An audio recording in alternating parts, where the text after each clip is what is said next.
got even rougher treatment. This is what happened when economics professor Caroline Folin questioned a police officer arresting a student.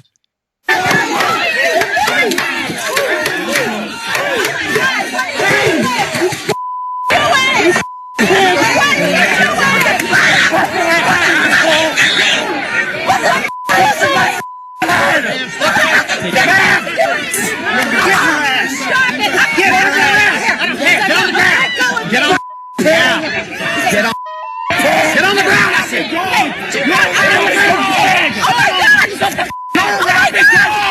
Oh my God!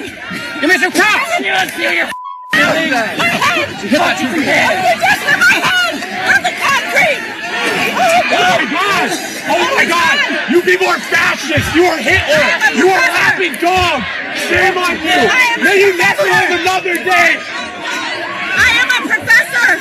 This is every professor, everyone! I am a professor of economics! You are rabid dogs! You are fascists! It was a peaceful protest until they started fighting troopers.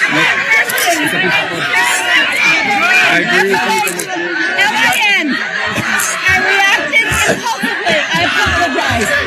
No, you're right. It's right to rebel. I'm gonna share this. Please remove the handcuffs. And so apparently no police officer has been sort of disciplined for that, but the professor in question has been charged with battery. I think because I think she might have tapped the police officer to try and get their attention when they were arresting potentially one of her students, but a student at the university. And Aaron, these scenes are incredible. I'm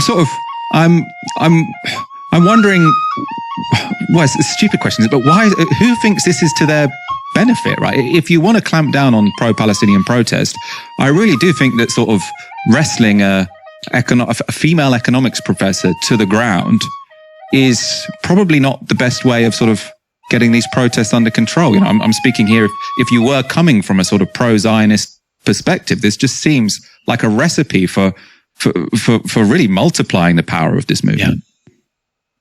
Yeah, you're bringing US civil society into disrepute. And look, no sensible, thoughtful, even center-right American thinks that's a price worth paying for a foreign country. They don't. The reason why there's been uncritical support for Israel, I'm not talking about the evangelical right, I'm talking about the US establishment. The reason why there's been uncritical support for Israel for decades is because there's no domestic downside for the US. There wasn't a big constituency of pro-Palestine voters. There wasn't this kind of activism. There wasn't this groundswell of support for Palestine, particularly among more progressive sections of the US elite. Just simply wasn't the case. That's now changed. I also found it pretty astonishing, Michael, that image of Noel McAfee. She's the chair of philosophy at that university. She was being arrested by a masked police officer. I find that an utterly extraordinary image. And I know this might sound predictable for me saying it, but imagine if you saw that image of a philosophy professor being arrested in Iran, Russia, China by a masked police officer. Major questions would be asked. And that's not whataboutery. This is somebody exercising a democratic right to protest over a perfectly legitimate foreign policy issue. They're very, their status would say that they should be treated with a certain kind of respect. If you think that the US state is punitive, racist, all those things, yes, then this shouldn't be happening. So it's almost like if you were China and you were like, or Russia or Iran, and you were trying to depict the United States as falling short of all the values it claims to uphold, whether that's with regards to foreign policy, we believe in rule of law, we believe in multilateral institutions, we're against war crimes, collective punishment, freedom of the press, all these things. Clearly, that's all being violated by Israel in Gaza. So it undermines your credentials in that regard abroad. And then you're doing something very similar at home, land of the free, you can protest here, it's fine. They're undermining that domestically in a very muscular, strange, ultimately counterproductive way. I saw one take, Michael, which I just find very annoying, seemingly somebody on the left saying, isn't it funny how she says, I'm a professor, as in she's not used to it, she's privileged, like some woke argument for police authoritarianism.